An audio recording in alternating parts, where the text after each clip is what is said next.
दोस्तों, इस सीरीज के पिछले पार्ट में हमने देखा था कि कैसे वायरस फैलने के बाद जब सभी लोग ज़ॉम्बी बनने लगे थे तो जोल को एक लड़की एली मिली जो कि इन्फेक्टेड नहीं होती थी और मार्लिन के कहने पर जोल उसे फायरफ्लाइज के पास ले जाने लगा था। मगर एक शहर में उन्हें एक गैंग मिली जहां पर दो लोगों ने जोल और एली को गन पॉइंट पर लेकर पकड़ लिया था। दोस्तों, अगर आपने इसका पहला पार्ट अभी तक नहीं देखा है तो उसे देखना मत भूलिएगा, उसकी लिंक आपको डिस्क्रिप्शन में मिल जाएगी। अब इस पार्ट की शुरुआत होती है और कहानी कुछ समय पीछे जाती है जहां अब कैथरीन के लोग क्यूजी शहर में रहने वाले सभी लोगों के ऊपर हमला करते हैं और पूरे इलाके को अपने कंट्रोल में ले लेते हैं। मगर एक लड़का हेनरी अपने भाई सैम के साथ इनसे बचकर भाग जाता है। इसके बाद कैथरीन कैद हुए लोगों से हेनरी के बारे में पूछती है और इस पर एक आदमी डर की वजह से कैथरीन को बता देता है कि हेनरी अभी भी इस शहर में है। और ये सुनकर कैथरीन अपने सभी आदमियों को हेनरी को ढूंढने के लिए भेजती है। वहीं हेनरी अपने भाई सैम को लेकर छुपने के लिए एक बिल्डिंग में आता है और सैम को साइन लैंग्वेज में समझाता है, जिससे पता चलता है कि सैम सुन और बोल नहीं सकता। यहाँ पर ये दोनों बिल्डिंग में ऊपर की तरफ जाते हैं जहाँ पर इन्हें वही बूढ़ा आदमी मिलता है जिसे आगे चलकर कैथरीन मार देगी। और अब वो आदमी हेनरी और सैम को लेकर एक सेफ जगह पर आ जाता है, जहाँ आने के बाद हेनरी उस आदमी से कहता है कि हमें सुरंगों वाले रास्ते से इस शहर से निकलना होगा। मगर ये बात सुनकर वो आदमी हेनरी से कहता है कि वो रास्ता काफी खतरनाक है और वहां पर कुछ भी हो सकता है। इस पर हेनरी उस आदमी से कहता है कि मेरे पास इतना खाना है कि अगर हम लोग वहां पर अटक भी जाएं तो हम लोग आराम से उसे खाकर जिंदा रह सकते हैं। यहाँ पर ये दोनों सैम को देखते हैं जो कि काफी डरा हुआ था और इसलिए अब हेनरी सैम के पास आता है और उसे कुछ क्रेयॉन्स देता है और उसके साथ ड्राइंग करने लगता है। इससे सैम काफी खुश हो जाता है और चारों तरफ ड्राइंग बना देता है। अब इसके बाद कहानी 10 दिन आगे जाती है जहाँ पर हेनरी सैम के साथ अभी भी इसी घर में अटका हुआ था और अब हेनरी के पास खाना भी खत्म होने लगता है और इसी वजह से हेनरी सैम को बचा हुआ खाना खाने से मना करने लगता है। लेकिन कुछ देर बाद हेनरी को अपनी गलती का एहसास होता है और वो सैम से सॉरी कहता है। इसके बाद हेनरी बाहर जाकर खाना इकट्ठा करने का फैसला करता है और इसी वजह से हेनरी बाहर जाने से पहले सैम की आंखों के ऊपर थोड़ा कलर लगा देता है ताकि सैम अपने आप को सुपर हीरो समझे और उसे डर ना लगे। यहाँ पर ये दोनों घर से बाहर निकलने जा ही रहे थे कि तभी हेनरी को बाहर गाड़ी ठुकने और गोलियां चलने की आवाजें आने लगती हैं। और हेनरी जब बाहर देखता है तो उसे जोल दिखाई देता है जो कि इस वक्त यहाँ पर आया था और वो कैथरीन के गुंडों को मार रहा होता है। ये देखकर हेनरी समझ जाता है कि जोएल कैथरीन के साथ नहीं है और जोएल की इतनी बहादुरी देखकर हेनरी सोचता है कि जोएल इनकी यहाँ से निकलने में मदद कर सकता है। इसीलिए अब रात के समय हेनरी चुपके से जोएल और एली के ऊपर हमला करता है और इन्हें गन पॉइंट पर ले लेता है। और इस तरह कहानी प्रेजेंट में आ जाती है जहाँ पर हमें पता चलता है कि हेनरी कोई बुरा इंसान नहीं है और वो बस जोल से मदद चाहता है। अब इसके बाद हेनरी जोल से कहता है कि मैं तुम्हें कुछ भी नहीं करना चाहता, लेकिन अगर तुमने मेरी शर्तें नहीं मानी तो मैं इस लड़की को मार दूंगा। यहाँ पर जोएल एली की वजह से हेनरी की सारी शर्तें मानने के लिए तैयार हो जाता है। फिर यहाँ पर हेनरी अपने बारे में जोएल को बताता है और कहता है कि मुझे पता है तुम भी मेरी ही तरह इस जगह से बाहर निकलना चाहते हो। अब इसके बाद अगले दिन हेनरी जोएल से कहता है कि मैं इस जगह से निकलने में तुम्हारी मदद करूंगा। इस पर जोएल हेनरी से पूछता है कि आखिर तुम हमारी मदद क्यों करना चाहते हो। और हेनरी कहता है कि मैंने तुम्हें लड़ाई करते हुए देखा था और मुझे लगता है कि तुम ही हम सबको यहाँ से निकाल सकते हो। इसके बाद हेनरी जोएल के साथ मिलकर शहर से बाहर निकलने का प्लान बनाता है और जोएल को बताता है कि शहर के नीचे काफी सारी टनल्स हैं जिससे हम लोग इस शहर से आसानी से निकल सकते हैं।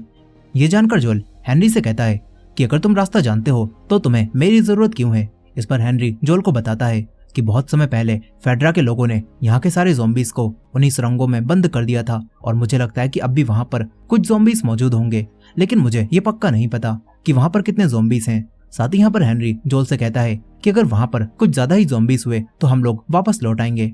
यहाँ पर अब जब जोएल के पास शहर से निकलने का कोई दूसरा रास्ता नहीं था, इसलिए जोएल हेनरी की बात मान लेता है और उसके साथ सुरंगों में जाने लगता है। इसके बाद ये सभी लोग टनल्स में पहुंचते हैं जहाँ पर इन्हें कोई भी ज़ॉम्बी नहीं मिलता और साथ ही यहाँ पर इन्हें बच्चों के खेलने का एक रूम भी मिलता है और ये लोग इसी रूम में रुककर आराम करने का फैसला करते हैं और रात होने का इंतजार करने लगते हैं ताकि अंधेरे में ये लोग शहर से बाहर निकल पाएं। यहाँ पर एली की भी सैम से अच्छी दोस्ती हो जाती है और वो उसके साथ खेलने लगती है और यहाँ पर सैम को खुश देखकर हेनरी को भी काफी अच्छा लगता है। और ये देखकर अब जोएल हेनरी से सॉरी कहता है क्योंकि जोएल ने शुरुआत में हेनरी को काफी गलत सलत बोला था। यहाँ पर जोएल को एहसास हो जाता है कि हेनरी एक अच्छा इंसान है।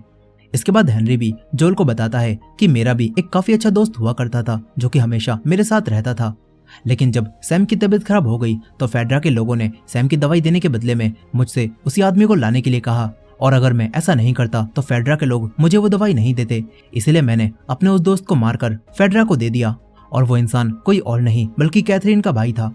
और इसी वजह से कैथरीन उसके पीछे पड़ी हुई है क्योंकि वो हेनरी को मारकर अपने भाई का बदला लेना चाहती है। खैर अब सब कुछ जानने के बाद ये सभी लोग फिर से आगे के लिए निकल जाते हैं। वहीं दूसरी तरफ कैथरीन अब काफी उदास हो जाती है। वो अपने भाई के रूम में आकर उसे याद करने लगती है और कैथरीन अब भी हेनरी को मारकर हर हाल में बदला लेना चाहती थी।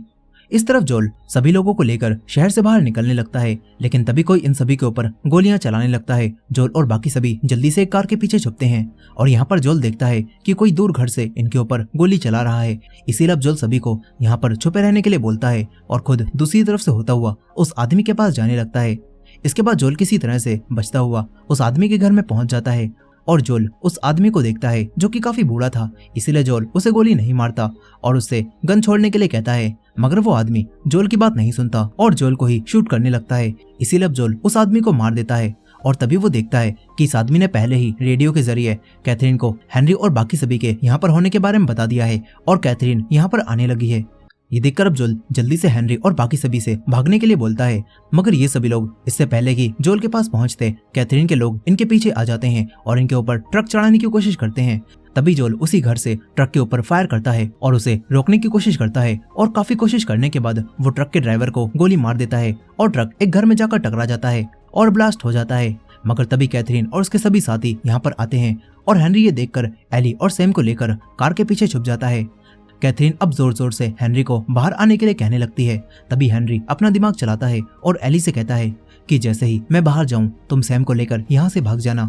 और इतना बोलकर हेनरी कैथरीन के सामने आ जाता है और कैथरीन अपनी गन निकालकर हेनरी को शूट करने वाली होती है कि तभी वही ट्रक जो कि घर से टकराया था उस घर की जमीन फट जाती है और उसके अंदर से कई सारे ज़ॉम्बीज बाहर आने लगते हैं जिन्हें की फेडरा के लोगों ने यहाँ पर कैद किया था। और अब वो ज़ॉम्बीज बाहर आकर कैथरीन और उसके सभी साथियों पर हमला करने लगते हैं और मौका देखकर हेनरी भी एली और सैम को लेकर यहाँ से भागने लगता है। मगर तभी कुछ ज़ॉम्बीज इनके ऊपर भी हमला करते हैं। जोल उसी घर से ही उन ज़ॉम्बीज को शूट करता है और एली का रास्ता साफ करता रहता है। मगर ज़ॉम्बीज की संख्या अब बढ़ने लगती है और वो ज़ॉम्बीज कैथरीन के सभी लोगों पर हमला कर उन्हें काटने लगते हैं। यहाँ पर ज़ॉम्बीज सैम और हेनरी पर भी हमला करने लगते हैं और ये देखकर एली सैम और हेनरी के पास आ जाती है और अपने चाकू से उन ज़ॉम्बीज को मारने लगती है। यहाँ पर जोल भी वहीं से एली की मदद करता है और घर के अंदर से ही ज़ॉम्बीज को गोली मारता रहता है। इसके बाद अब किसी तरह से एली सैम और हेनरी को बचाकर जोल के पास लाने लगती है, लेकिन तभी इनके सामने कैथरीन आ जाती है और इन सभी के ऊपर गन पॉइंट कर लेती है। लेकिन इससे पहले कि कैथरीन इन पर गोली चला पाती, एक ज़ॉम्बी कैथरीन पर हमला करता है और उसे भी खत्म कर देता है। यहीं अब जोल भी एली और बाकी सभी के पास आता है और उन्हें लेकर एक सेफ जगह पर जाता है। और यहाँ पर आने के बाद जब ये सभी लोग सेफ हो जाते हैं तो जोल हेनरी से कहता है कि अगर तुम चाहो तो तुम भी हमारे साथ चल सकते हो। और हेनरी के पास भी जाने के लिए कोई और जगह नहीं थी, इसलिए वो जोल के साथ ही चलने के लिए राजी हो जाता है। फिर ये सभी लोग यहीं पर रात को सोने लगते हैं। तभी सैम एली को अपना पैर दिखाता है जिसके ऊपर एक ज़ॉम्बी ने काट लिया था, यानी कि अब सैम भी इन्फेक्टेड हो चुका है। यहाँ पर एली ये बात किसी को भी नहीं बताती और सोचती है कि उसका खून तो सैम को शायद ठीक कर सकता है। इसीलिए अब एली अपने हाथ पर एक कट मारती है और अपने खून को सैम के जख्म पर लगा देती है। ये देखकर सैम भी इमोशनल हो जाता है और एली से कहता है कि तुम मुझे कभी भी छोड़कर मत जाना। अब इसके बाद अगली सुबह जब एली उठती है तो देखती है कि सैम पूरी तरह से इन्फेक्टेड हो चुका है और अब सैम एली की आवाज को सुनकर उसके ऊपर हमला करने लगता है। एली की चीखने की आवाज सुनकर जोल और हेनरी भी यहाँ पर आ जाते हैं और जोल सैम को मारने के लिए गन उठाता है, मगर तभी हेनरी जोल के ऊपर ही गन पॉइंट कर लेता है और उसे अपने भाई सैम को मारने से रोकता है। लेकिन तभी हेनरी अपने भाई सैम को देखता है जो कि ज़ॉम्बी बन चुका था और अब वो एली को बचाने के लिए सैम के गोली मार देता है और इससे सैम मर जाता है। मगर ऐसा करके हेनरी को काफी बुरा लगता है और हेनरी अपने आप को भी गोली मार लेता है और यहाँ मर जाता है। अब इसके बाद जोल और एली हेनरी और सैम की बॉडी को जमीन में दफनाते हैं और टॉमी को ढूंढने के लिए आगे निकल जाते हैं। अब इसके बाद कहानी 3 महीने आगे जाती है जहाँ पर हम जोल को देखते हैं जो कि एक बर्फीले इलाके में होता है और जोल एक घर में आकर वहाँ पर रहने वाले लोगों से टॉमी और फायरफ्लाइज के बारे में पूछता है। यहाँ पर जोल के साथ एली भी होती है जिससे पता चलता है कि जोल और एली पिछले 3 महीनों से टॉमी को ही ढूंढ रहे हैं। अब इसके बाद एक आदमी जोल को बताता है कि उसने कभी भी फायरफ्लाइज के बारे में नहीं सुना। साथ ही वो आदमी जोल से कहता है कि अगर तुम अपने भाई को इस इलाके में ढूंढ रहे हो तो किसी भी हाल में नदी के पास मत जाना, क्योंकि जो भी वहां पर गया है वो आज तक वापस नहीं लौटा। यहाँ पर वो आदमी जोल को ईस्ट में जाने का दूसरा रास्ता बता देता है और इसके बाद जोल उस घर से बाहर निकलता है और यहाँ पर अब उसकी ठंड की वजह से तबीयत भी खराब होने लगती है। लेकिन जोल और एली आगे बढ़ते रहते हैं और रात बिताने के लिए एक जगह पर रुककर आग जलाते हैं। यहाँ पर जोल के जूते अब फटने लगते हैं, लेकिन जोल उन्हें टेप लगाकर ठीक कर लेता है। और यहाँ बातों ही बातों में एली जोल से पूछती है कि अगर हमें डॉक्टर्स मिल गए और उन्होंने मेरे खून से इस वायरस का इलाज बना लिया और सब कुछ ठीक हो गया, तो फिर तुम उसके बाद क्या करोगे। इस पर जोल एली से कहता है कि सब कुछ ठीक हो जाने के बाद मैं अपने फार्म में जाकर वहाँ पर जानवर पालूंगा। यहाँ पर जोल भी एली से पूछता है कि सब कुछ ठीक होने के बाद तुम क्या करोगी। इस पर एली कहती है कि सब कुछ ठीक होने के बाद मैं एक एस्ट्रोनॉट बनूंगी और स्पेस में जाऊंगी। लेकिन ये बोलकर अब एली उदास हो जाती है और जोल से कहती है कि मुझे नहीं लगता कि मेरे खून से वैक्सीन बन पाएगी, क्योंकि मैंने सैम के मरने से पहले उसके ऊपर भी अपना खून इस्तेमाल किया था, लेकिन उससे कुछ भी नहीं हो पाया। मगर जोल एली को समझाता है और कहता है कि मार्लिन ने तुमसे कहा था ना कि वो तुमसे इस वायरस का इलाज ढूंढ सकती है, तो वो जरूर इलाज ढूंढेगी। अब ये बात बोलकर ये दोनों सो जाते हैं। फिर अगली सुबह जब जोल की आंख खुलती है तो वो देखता है कि एली उसकी रखवाली कर रही है। यहाँ पर अब उठकर जोल एली को लेकर उसी नदी को पार करने लगता है जिसे पार करने से उस आदमी ने मना किया था। और यहाँ पर एली जोल से कहती है कि आप मुझे शिकार करना सिखाओ। इस पर जोल एली से कहता है कि मैं तुम्हें बाद में शिकार करना सिखाऊंगा। यहाँ पर ये दोनों ऐसे ही बातें करते करते आगे बढ़ ही रहे होते हैं कि तभी कुछ लोग इन्हें घेर लेते हैं और इनके ऊपर गन पॉइंट कर लेते हैं। इसके बाद वो लोग एक डॉग की मदद से ये पता करने की कोशिश करते हैं कि जोल इन्फेक्टेड है या फिर नहीं। और यहाँ जोल को सूंघकर उनका डॉग जोल को नहीं काटता, जिससे वो लोग समझ जाते हैं कि जोल इन्फेक्टेड नहीं है। यहाँ अब वो डॉग एली को सूंघने के लिए उसकी तरफ बढ़ने लगता है और इससे जोल काफी डर जाता है, क्योंकि एली को कई बार ज़ॉम्बीज काट चुके हैं। और जोल उन लोगों को ऐसा करने से मना करता है, लेकिन वो लोग जोल से चुप रहने के लिए कहते हैं और जोल मजबूरन चुप हो जाता है। मगर वो डॉग एली को सूंघने के बाद एली को भी नहीं काटता और उसके साथ खेलने लगता है। और ये देखकर वो सभी लोग जोल से उसका नाम पूछते हैं और फिर इन्हें अपने बनाए हुए एक छोटे से शहर में लेकर आते हैं, जहाँ पर काफी सारे जिंदा लोग रह रहे थे जो कि बिल्कुल ठीक होते हैं। और इन्हीं लोगों में जोल को उसका भाई टॉमी भी दिखता है। जोल टॉमी को देखकर काफी खुश हो जाता है और दोनों भाई गले लगकर रोने लगते हैं। अब इसके बाद खाना खाते समय टॉमी जोल को मारिया से मिलवाता है और बताता है कि उसने मारिया से शादी कर ली है। यहाँ पर अब टॉमी और मारिया जोल और एली को अपना शहर घुमाते हैं। और यहाँ पर मारिया जोल को बताती है कि हमने इस शहर की जानकारी अभी किसी को नहीं दी है, क्योंकि हमें ऐसा लगता है कि जितने कम लोग इस शहर के बारे में जानेंगे, इस शहर के लिए ये उतना ही अच्छा होगा। साथ ही मारिया इन्हें बताती है कि मैं ही इस पूरे शहर की देखभाल करती हूँ और लोगों ने मुझे चुना है। यहाँ पर मारिया एली को अपने साथ घर ले जाती है और टॉमी और जोल एक साथ बैठकर ड्रिंक पीने लगते हैं और काफी समय बाद मिलकर ये दोनों काफी खुश होते हैं। यहाँ पर टॉमी जोल से पूछता है कि आखिर वो लड़की कौन है जिसे तुम अपने साथ यहाँ पर लाए हो। इस पर जोल अभी टॉमी को सच नहीं बताता और कहता है कि वो लड़की एक फायरफ्लाई की बेटी है जो कि अपने परिवार से बिछड़ गई है और इसीलिए मैं उसे फायरफ्लाइज के बेस कैंप ले जा रहा हूँ ताकि वो अपने परिवार से मिल सके। ये बात सुनकर टॉमी जोएल को फायरफ्लाइज के बेस कैंप का पता बताता है और बोलता है कि वहाँ जाना आसान नहीं होगा, क्योंकि रास्ते में काफी सारे ज़ॉम्बीज और बहुत सारी मुश्किलें आएंगी। ये बात सुनकर जोएल टॉमी से कहता है कि इसी वजह से तो मैं तुम्हारे पास आया हूँ, क्योंकि अब मैं बूढ़ा हो रहा हूँ और अब ज्यादा समय तक मैं एली की रक्षा नहीं कर सकता, इसीलिए तुम उसे फायरफ्लाइज के बेस कैंप तक ले जाओ। मगर यहाँ पर टॉमी जोएल का साथ देने से मना कर देता है और कहता है कि मैं ऐसा नहीं कर सकता। ये बात सुनकर जोएल टॉमी से जिद करने लगता है। तभी टॉमी जोएल को बताता है कि मारिया प्रेग्नेंट है और मैं उसे इस वक्त में छोड़कर नहीं जा सकता। ये बात सुनकर अब जोएल उदास हो जाता है और टॉमी के पास से बाहर आ जाता है। यहाँ पर अब जोएल की एक बार फिर से तबीयत खराब होने लगती है। तभी जोएल को एक लड़की दिखाई देती है जो कि बिल्कुल सारा की तरह दिख रही थी, लेकिन असल में वो सारा नहीं थी। और अब जोएल और ज्यादा उदास हो जाता है। इस तरफ एली नहाती है और मारिया उसे कुछ दूसरे कपड़े देती है। इसके बाद एली मारिया के घर में घूमने लगती है।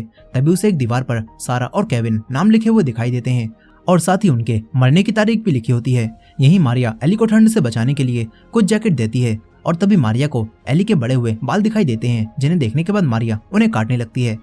यहाँ पर मारिया एली को बताती है कि जब भी मैं तुम्हें देखती हूँ तो मुझे अपने बच्चों की याद आ जाती है। एली पूछती है कि क्या केविन और सारा आपके बच्चे थे। इस पर मारिया एली को बताती है कि केविन मेरा बेटा था, लेकिन सारा जोएल की बेटी थी। ये सुनकर अब एली समझ जाती है कि जोएल अपनी बेटी के मरने की वजह से ही इतना ज्यादा उदास रहता है। यहाँ पर मारिया एली से कहती है कि तुम्हें जोएल के साथ ज्यादा नहीं रहना चाहिए, क्योंकि जोएल ने काफी सारे गलत काम किए हैं। मगर यहाँ पर एली मारिया की बातों में नहीं आती। वो उससे कहती है कि तुम्हें भी तो टॉमी की फिक्र नहीं करनी चाहिए, क्योंकि उसने भी तो जोएल की जैसे ही काम किए हैं। अब इसके बाद मारिया एली को मूवी दिखाने ले जाती है। वहीं जोएल अपने फटे हुए जूतों को दोबारा से ठीक करने लगता है, मगर इस बार वो जूते ठीक नहीं होते। तभी टॉमी जोएल के पास आता है और उसे नए जूते देता है। यहाँ अब जोएल भी टॉमी को सच बता देता है और कहता है कि मैं एली को फायरफ्लाइज के पास इसीलिए ले जाना चाहता हूँ क्योंकि एली के ऊपर ज़ॉम्बीज के काटने का कोई भी असर नहीं होता और मुझे लगता है कि एली की मदद से इस वायरस का इलाज बन सकता है। साथ ही अब जोएल टॉमी को यह भी बता देता है कि एली को 2 बार ज़ॉम्बीज ने काटा है और फिर भी उसे कुछ भी नहीं हुआ। और ये बात सुनकर टॉमी हैरान रह जाता है और जोएल से सब कुछ शुरू से बताने के लिए कहता है। इस पर जोएल अब टॉमी को सब कुछ सच बता देता है और जोएल टॉमी से कहता है कि जब तुम्हारे लोगों ने मुझे और एली को घेरा था तो तब भी मैं कुछ भी नहीं कर पाया था और मैं समझ गया हूँ कि मैं और ज्यादा दिनों तक एली की हिफाजत नहीं कर पाऊंगा क्योंकि अब मैं कमजोर होता जा रहा हूँ और अब मैं पहले की तरह लड़ाई भी नहीं कर सकता। और साथ ही मुझे हमेशा यही डर लगा रहता है कि कहीं मैं सारा की तरह एली को भी ना खो दूं। इतना बोलकर अब जोएल टॉमी से कहता है कि तुम बस मेरे लिए एली को फायरफ्लाइज के पास छोड़ाओ क्योंकि अगर एली मेरे साथ गई तो उसकी जान भी जा सकती है। यहाँ पर जोएल को एली के लिए रोता हुआ देखकर टॉमी अब जोएल की बात मान लेता है और एली को ले जाने के लिए तैयार हो जाता है। अब इसके बाद जोएल एली के पास आता है जहाँ पर एली अब जोएल से सही से बात नहीं करती और कहती है कि मैंने तुम्हारी और टॉमी की सारी बातें सुन ली हैं और अब मुझे पता चल गया है कि आप मुझे यहाँ पर छोड़ रहे हो और मुझे टॉमी के साथ भेजने वाले हो। ये बात बोलकर अब एली जोएल पर गुस्सा करने लगती है। तभी जोएल एली से कहता है कि तुम टॉमी के साथ ही ज्यादा सेफ रहोगी। एली जोएल से कहती है कि मैंने अभी तक जिसे भी अपना समझा है वो बस मुझे छोड़कर चला गया है और मुझे नहीं लगता कि मैं कभी भी टॉमी के साथ सेफ रह पाऊंगी। ये बात सुनकर जोएल एली से कहता है कि मैं तुम्हारा डैड नहीं हूँ और अब मैं तुम्हारे साथ और नहीं जाऊंगा। इतना बोलकर जोएल एली के पास से वापस चला जाता है और घर आकर अपनी बेटी सारा को याद करने लगता है और अब तभी उसे एहसास होता है कि वो एली को आधे रास्ते में छोड़कर काफी गलत कर रहा है। अब इसके बाद अगले दिन टॉमी एली के पास आ जाता है और उसे लेकर फायरफ्लाइज के बेस कैंप तक जाने लगता है। तभी जोएल भी इनके पास आता है और वो एली से पूछता है कि तुम किसके साथ जाना चाहोगी, टॉमी के साथ या फिर मेरे साथ। और एली बिना कुछ सोचे समझे ही जोएल के साथ जाने के लिए बोल देती है। इसके बाद जोएल और एली टॉमी का एक घोड़ा और गन लेते हैं और टॉमी को बाय बोलकर फायरफ्लाइज के कैंप के लिए निकल जाते हैं। यहीं रास्ते में रुक रुक कर जोएल एली को शिकार करना भी सिखाता है और एली से बातें करते करते आगे बढ़ने लगता है और अब ये दोनों काफी अच्छी फैमिली बन जाते हैं। अब काफी ज्यादा सफर करने के बाद एली और जोएल एक शहर में पहुंच जाते हैं जहां पर एली काफी सारे बंदरों को देखती है और काफी खुश होती है। इसके बाद ये दोनों गार्ड स्टेशन पर पहुंच जाते हैं जहां पर एक हॉस्पिटल होता है। जोएल एली को लेकर हॉस्पिटल के अंदर आ जाता है लेकिन उसे यहाँ पर कोई भी दिखाई नहीं देता। तभी ने यहाँ पर एक लिस्ट दिखाई देती है जिसे देखकर जोएल समझ जाता है कि सारे डॉक्टर्स यहाँ से कहीं और शिफ्ट हो गए हैं और ये दोनों ये चीज देख ही रहे थे कि तभी ने एक रूम से किसी तरह की आवाज आती है। जोएल रूम को चेक करता है तो यहाँ पर बस बंदर ही होते हैं। तभी जोएल को उस रूम में एक नक्शा भी दिखाई देता है जिस पर लगी हुई पिन्स को देखकर जोएल समझ जाता है कि डॉक्टर्स कहाँ पर गए होंगे। जोएल ये देख ही रहा होता है कि तभी हॉस्पिटल के बाहर कुछ लोग आ जाते हैं और ये देखकर जोएल एली को लेकर पीछे के डोर से भागने लगता है मगर तभी एक आदमी जोएल पर पीछे से हमला करने लगता है। जोएल किसी तरह से उसके हमले से बचता है और उस आदमी को मार देता है मगर इस समय जोएल के पेट में एक लकड़ी घुस जाती है और जोएल जख्मी हो जाता है। यहाँ पर अब और भी लोग जोएल और एली के पीछे आने लगते हैं मगर जोएल एली को लेकर किसी तरह से यहाँ से भागकर काफी दूर आ जाता है मगर अब जोएल को चोट लगने की वजह से वो रास्ते में ही बेहोश हो जाता है और ये देखकर एली अब रोने लगती है और जोएल को उठाने की कोशिश करती है। इसके बाद एली किसी तरह से जोएल को लेकर एक घर में आ जाती है और जोएल की चोट पर पट्टी करने लगती है। लेकिन यहाँ पर जोएल एली से कहता है कि तुम मुझे छोड़कर वापस टॉमी के पास चली जाओ, वो तुम्हारी हिफाजत करेगा। ये बोलकर जोएल एली को अपने पास से धक्का मार देता है और यहाँ पर एली को अब कुछ समझ नहीं आता कि वो क्या करे। एली जोएल की जैकेट को जोएल को उड़ा देती है और रूम से बाहर आ जाती है और कुछ सोचने लगती है। इसके बाद हमें कुछ समय पहले का सीन दिखाया जाता है जहाँ पर एली अभी भी फेडरा के स्कूल में पढ़ रही थी और एक दिन एली जब जॉगिंग कर रही होती है तो तभी एक लड़की एली को परेशान करती है और कहती है कि अब तो तेरी फ्रेंड भी यहाँ पर नहीं है तो तुझे कौन बचाएगा। ये बात सुनकर एली को गुस्सा आ जाता है और वो उस लड़की के मुंह पर पंच मार देती है। इसके बाद एक ऑफिसर एली को काफी समझाते हैं और आगे से किसी और को ना मारने के लिए कहते हैं और ये सुनकर एली अब ऑफिसर से कहती है कि मैं ऐसा नहीं करूंगी। इसके बाद रात के समय जब एली सो रही होती है तो तभी उसकी फ्रेंड राइली चुपके से एली के पास आ जाती है और एली को अचानक से उठा देती है जिससे एली काफी डर जाती है। यहाँ पर एली राइली से पूछती है कि इतने दिनों से तुम कहाँ पर थी। इस पर राइली एली को एक गन दिखाती है और बताती है कि अब मैंने फेडरा को छोड़कर फायरफ्लाइज ज्वाइन कर ली है। ये सुनकर एली हैरान रह जाती है। इसके बाद राइली एली को कुछ समय के लिए अपने साथ चलने के लिए कहती है। यहाँ पर एली पहले तो मना करती है लेकिन फिर राइली की जिद करने पर एली उसके साथ जाने के लिए मान जाती है और इसके बाद राइली एली को लेकर फेडरा के लोगों से छुपते हुए कहीं पर जाने लगती है। इसके बाद राइली एली को लेकर एक घर में आती है जहाँ पर इन्हें एक इंसान की डेड बॉडी पड़ी हुई दिखाई देती है। साथ ही उस बॉडी के पास एक ड्रिंक की बोतल भी होती है और ये दोनों उस बोतल को देख ही रही होती हैं कि तभी अचानक से छत के टूटने से वो बॉडी नीचे गिर जाती है। ये देखकर ये दोनों काफी हंसती हैं। इसके बाद ये दोनों एक बिल्डिंग की छत पर आ जाती हैं और उस ड्रिंक को पीने लगती हैं। यहाँ पर एली राइली से उसकी गन मांगती है और गन देखकर काफी खुश होती है। यहाँ पर राइली एली को बताती है कि मैं एक दिन छुपकर फेडरा से भाग रही थी और तभी मुझे एक लेडी ने देख लिया जिसने मुझसे पूछा कि क्या तुम फेडरा से नफरत करती हो, और इस पर मैंने उस औरत को सच बता दिया और कहा कि मैं नहीं चाहती कि मैं फेडरा में रहूं। और ये सुनकर उस लेडी ने मुझे अपनी तरह ही फायरफ्लाई बना दिया। यहाँ ये सारी बातें बताने के बाद राइली एली को लेकर एक मॉल में चलने के लिए कहती है और एली राइली से कहती है कि ये मॉल तो काफी समय पहले बंद हो गया था, हम इसमें कैसे जाएंगे। इस पर राइली एली को एक टूटी हुई छत से लेकर मॉल के इलेक्ट्रिसिटी रूम में आ जाती है और यहाँ आने के बाद राइली एली को आगे भेजती है और खुद पीछे ही रुक जाती है। इसके बाद एली जैसे ही मॉल के अंदर पहुंचती है तो वैसे ही राइली पीछे से सारी लाइट्स को ऑन कर देती है और मॉल को देखकर एली हैरान रह जाती है। उसे ये काफी अच्छा लगता है और ये देखकर एली राइली से पूछती है कि यहाँ पर इतनी लाइट्स को देखकर कोई हमारे पास तो नहीं आएगा ना। इस पर राइली एली से कहती है कि ये मॉल बिल्कुल सेफ है क्योंकि ये अंडरग्राउंड है। साथ ही यहाँ पर राइली एली से कहती है कि मैं तुम्हें इस मॉल में 5 कमाल की चीजें दिखाऊंगी, और ये बोलकर राइली सबसे पहले एली को एस्केलेटर दिखाती है जिसे देखकर एली काफी खुश होती है और एस्केलेटर पर ये काफी मजे भी करती हैं। इसके बाद ये दोनों मॉल में आगे बढ़ती हैं और काफी सारी चीजें देखती हैं। तभी राइली रास्ते में एली को मॉल की दूसरी अच्छी चीज दिखाती है जो कि बिजली से चलने वाला एक झूला होता है जिस पर बैठकर एली और राइली को काफी अच्छा लगता है। साथ ही ये दोनों झूले पर बैठकर ड्रिंक भी करती हैं और एली राइली से कहती है कि तुम वापस हमारे पास आ जाओ क्योंकि हम ही आगे चलकर फेडरा का भविष्य बनेंगे। इस पर राइली कहती है कि मैं फेडरा में वापस नहीं आ सकती क्योंकि वो लोग किसी की भी काबिलियत को नहीं समझते और उन्होंने मुझे नाला साफ करने का काम दिया था। इतना बोलकर राइली एली को चुप करा देती है। इसके बाद राइली एली को लेकर मॉल की तीसरी अच्छी चीज के पास आती है जो कि एक कैमरा मशीन होती है और राइली पैसे उस मशीन में डालती है और वो मशीन राइली और एली की साथ में काफी सारी फोटोज लेती है जो कि एली को काफी पसंद आती हैं और ये देखकर राइली एली को ही वो फोटो दे देती है। इसके बाद राइली एली को मॉल की चौथी अच्छी चीज दिखाती है जहाँ पर काफी सारे वीडियो गेम होते हैं जिन्हें देखकर एली पागलों की तरह खुश होने लगती है और एली काफी सारे गेम खेलती है। इसके बाद एली राइली के साथ वही गेम खेलती है जिसके बारे में वो प्रेजेंट टाइम में जोल को बता रही थी। साथ ही यहाँ पर एली को अब राइली के साथ समय बिताकर काफी मजा आता है और राइली भी गेम को काफी अच्छा खेलती है। इस पर एली राइली से पूछती है कि तुम यहाँ पर कितनी बार आ चुकी हो, और राइली एली को बताती है कि मैं यहाँ पर कई बार आ चुकी हूँ। इसके बाद ये दोनों और गेम खेलने लगती हैं और शोर मचाती हैं। तभी एक ज़ॉम्बी इन लोगों की आवाज सुनकर यहाँ पर जाग जाता है और वो इनकी तरफ ही आने लगता है। इधर एली अब राइली से वापस घर चलने के लिए कहती है। इस पर राइली एली से थोड़ा और रुकने के लिए कहती है और जिद करने पर एली रुक जाती है। इसके बाद राइली एली को लेकर एक मॉल में किचन में आ जाती है जहाँ पर राइली का सामान पड़ा हुआ था और ये देखकर एली समझ जाती है कि राइली इसी मॉल में रह रही है और फायरफ्लाइज के लोगों ने उसे कोई मिशन दिया हुआ है। यहाँ पर अब एली और राइली बुक पढ़कर काफी हंसती हैं और तभी एली की नजर राइली के सामान में रखे हुए कुछ बॉम्ब पर जाती है जिन्हें देखकर एली समझ जाती है कि राइली इन बॉम्ब से फेडरा के सैनिकों को मारने वाली है। और ये देखकर राइली एली से कहती है कि मैं इन बॉम्ब्स को तुम्हारे ऊपर इस्तेमाल नहीं करने वाली थी, मगर अब एली राइली की कोई भी बात नहीं सुनती और उसे छोड़कर यहाँ से जाने लगती है। तभी राइली एली के पीछे जाती है और उससे कहती है कि मैं कल इस जगह को छोड़कर हमेशा के लिए अटलांटा जा रही हूँ और मैं यहाँ पर बस ये बात तुम्हें बताने के लिए आई थी। यहाँ पर अब एली राइली की सारी बातें सुनती है और उसे बाय बोलकर यहाँ से जाने लगती है। तभी उसे किसी की चिल्लाने की आवाज आती है और एली जल्दी से राइली के पास आ जाती है और देखती है कि ये बस चिल्लाने वाली मशीन थी जिसे राइली ने एली को वापस बुलाने के लिए चालू किया था। यहाँ पर अब एली राइली से वही बुक ले लेती है और उसी के पास बैठ जाती है।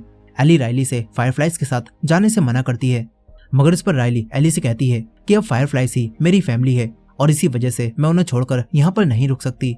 ये बात जानकर अब एली काफी उदास हो जाती है और उसे उदास देखकर अब राइली एली को खुश करने के लिए डांस कराने लगती है। इससे एली फिर से खुश हो जाती है और डांस करने के बाद एली एक बार फिर से राइली को रुकने के लिए कहती है।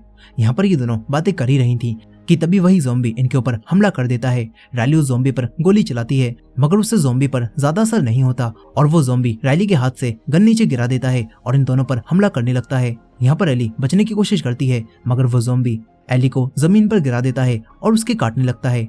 मगर तभी पीछे से राइली उस ज़ॉम्बी पर हमला करती है और उसे पीटने लगती है।